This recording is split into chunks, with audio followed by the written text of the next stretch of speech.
Capítulo 1. Comparando casualmente las respuestas. Parte 1. Primero llegó el imparable impacto que sacudió su cerebro hasta la médula. Su corazón latía con fuerza, como si estuviera bombeando confusión por todo su cuerpo. Resopló dolorosamente, olvidando incluso cómo respirar. Las convulsiones le agitaban el pecho y una pesada capa de sudor le cubría la espalda. Las ganas de vomitar no desaparecían. Lo único que oía era un zumbido incesante y la disonancia de su propio pulso acelerado. Su visión parpadeaba entre el negro y el rojo, como si su mente fragmentada fuera espuma de mar meciéndose en la superficie del agua. No tenía ni idea de dónde estaba ni de qué estaba haciendo. Por un momento, escuchó un sonido desconocido que atravesaba el velo del olvido nebuloso que nublaba sus sentidos. Buscó a ciegas la fuente como quien nada en el océano por la noche, buscando a tientas en la oscuridad.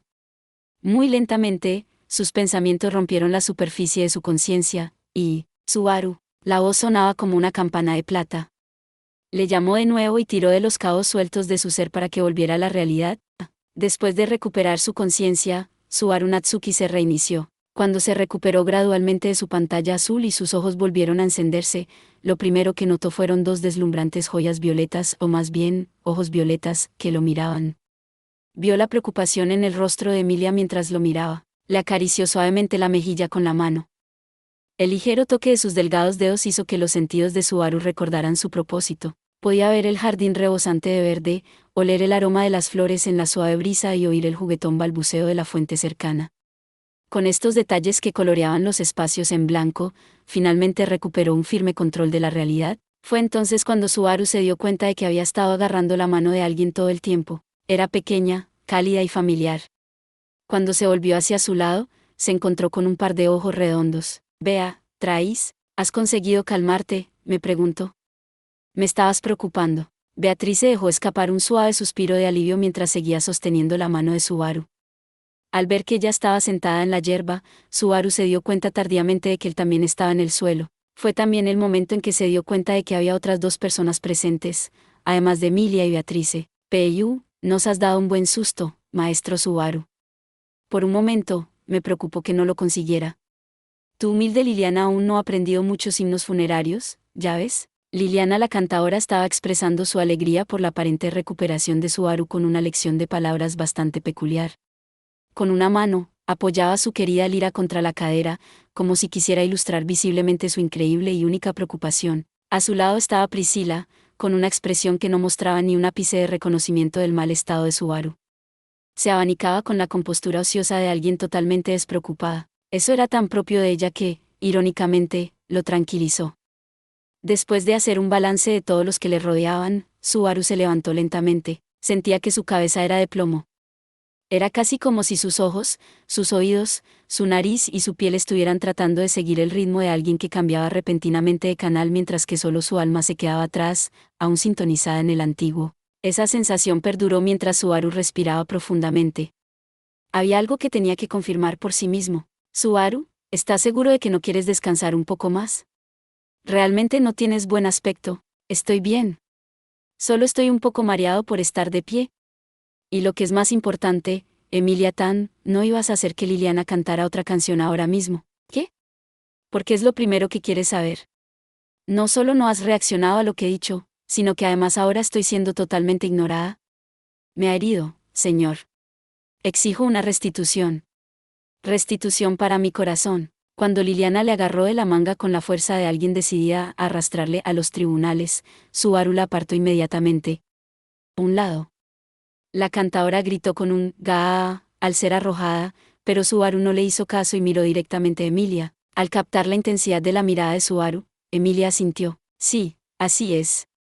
Justo ahora estábamos hablando de pedirle a Liliana que cantara la canción que aún no hemos podido escuchar».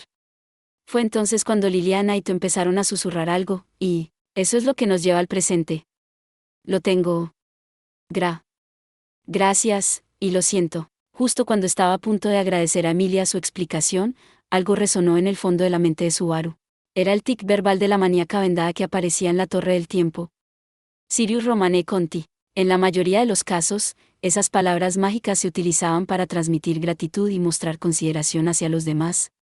Pero por el momento, Subaru no podía pensar en ellas más que en el siniestro encantamiento de alguna hechicería oscura. Cuando recordó lo que aquella caso perdido había hecho mientras recitaba esas palabras mágicas, todo lo que pudo pensar fue, oh.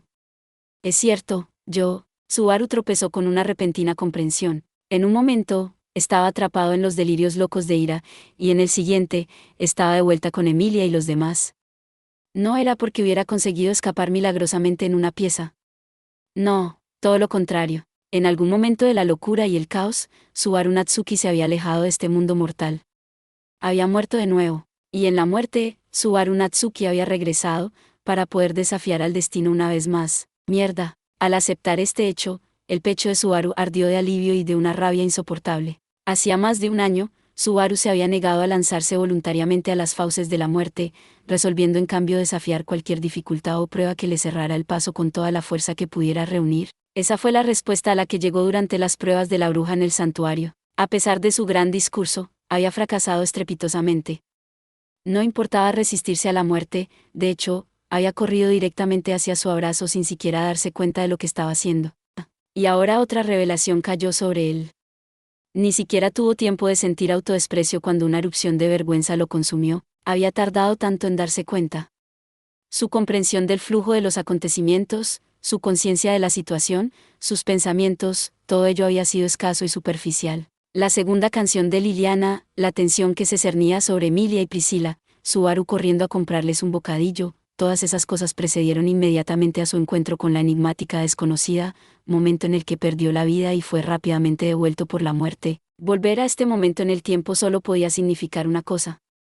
Apenas quedaban 15 minutos para que comenzara de nuevo el discurso de pesadilla de aquella céntrica. Esto no puede ser real. Todavía en estado de shock, Subaru no sabía ni siquiera cómo empezar a lidiar con su nueva realidad. En cuanto se dio cuenta de la situación en la que había aterrizado, se sintió tan abrumado por la pura urgencia que parecía que sus ojos nadaban. Su reacción era totalmente comprensible. Nunca antes su punto de retorno había estado tan cerca de su muerte. Hasta la fecha, Subaru había recibido tiempos de bucle que iban desde varias horas hasta varios días. La lucha de Subaru Natsuki había sido aprovechar al máximo ese límite de tiempo y cambiar cualquier futuro sin salida. En esta ocasión, ese plazo era muy corto, extremadamente corto. ¿Qué podría lograr Subaru con apenas 15 minutos? ¿Soy un idiota? No, claro que lo soy. No hay momento para perder el tiempo. Tengo que ser yo quien ponga fin a esto. Mientras se lamentaba de las limitaciones increíblemente duras que se le habían impuesto, Subaru se reprendió a sí mismo para forzar sus pensamientos a volver a la pista. Esta era una oportunidad que a nadie, excepto a Subaru, se le había concedido más de una vez, para empezar. Era demasiado pedir que sus segundas oportunidades se adaptaran a su conveniencia, tenía que hacerlo lo mejor posible según las condiciones que se le habían concedido. Podía quejarse todo lo que quisiera después de que su vida se apagara si llegaba a ese punto. Beatrice, ven conmigo ¿Y qué? Me preguntó. Subaru se dio la vuelta impetuosamente, dispuesto a lanzarse al ataque cuando sus palabras se atascaron en su garganta. Beatrice ladeó la cabeza, confundida. El enemigo era un arzobispo de los 7 pecados capitales. Pedir ayuda a Beatrice y luchar junto a ella era la opción correcta. Sin ella, las opciones de Subaru se reducían, y su fuerza de combate no llegaría ni a la mitad de lo que podría ser. Aunque lo sabía muy bien, Subaru dudó en buscar la cooperación de Beatrice. No era porque tuviera miedo de exponer a Beatrice al peligro o por otras razones sentimentales. Su relación con Beatrice había cruzado esa línea de resolución hace mucho tiempo. Entonces, ¿qué era lo que hacía vacilar a Subaru? Era Emilia. Ella estaba allí. Esa céntrica se había hecho llamar Sirius Romane Conti, la arzobispo de la ira del culto de la bruja. Betelgeuse, también un arzobispo, había apuntado tenazmente a Emilia. ¿No era más seguro suponer que Emilia también estaría en la mira de Sirius? Esa preocupación tenía un dominio sobre el corazón de Subaru. Tenía miedo de dejar a Emilia sola. Le aterrorizaba siquiera pensar en perder de vista a alguien preciado para él. La tragedia del sueño interminable que le había ocurrido a Rem había golpeado a Subaru con una tensión de cobardía de la que no podía desprenderse. Por eso. Beatrice, estoy bien con tener los mismos dulces que los demás. Subaru seguía con una expresión mortalmente seria cuando planteó esa pregunta trivial. Por supuesto, eso no le sentó bien a Beatrice cuando Subaru se acercó a su cara de desconfianza. ¿Podrías quedarte con Emilia? Estaré más tranquilo si sé que estás con ella. Supongo que hay otra cosa que no puedes compartir ni siquiera con Betty. Lo siento, pero cuando surge algo, eres la primera persona con la que cuento. Aunque sabía que era bajo de su parte, Subaru estaba confiando en Beatrice mientras ocultaba detalles sobre lo que estaba pasando. Ella suspiró ante su respuesta mientras Subaru se volvía hacia Emilia. Voy a ir a correr un poco y a comprar algunas bebidas mientras tomo el aire. Tú puedes relajarte aquí y escuchar la peligrosa canción de la cantadora mientras te ves elegante como siempre, ¿de acuerdo? Logrando de alguna manera esbozar una sonrisa, Subaru habló en un tono relajado mientras intentaba marcharse. Pero entonces... Espera, justo antes de que estuviera a punto de echar a correr, sintió que alguien le tiraba de la ropa y se detuvo. Cuando comprobó quién era, Subaru encontró a Emilia agarrando la manga de su chaqueta, mirando a Subaru como si quisiera decir algo. Había sido increíblemente descuidado. Por supuesto, Emilia sospechaba.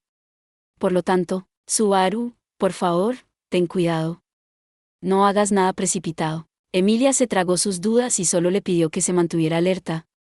Su consideración le hizo feliz. Sí, por supuesto. Quédate tranquila y confía en mí. Te protegeré. De acuerdo. Cuídate. Con ese comentario final, ella le soltó la manga, sonrojándose un poco. Lo tengo. Por favor, escucha, muéstrame tu valía. Muy bien, me voy.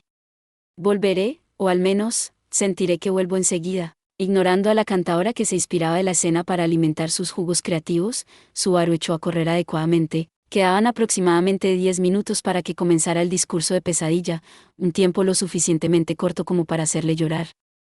Gracias por ver. Si te gustó este contenido, no olvides darle like, compartir y suscribirte para más videos similares. Nos vemos en el próximo video.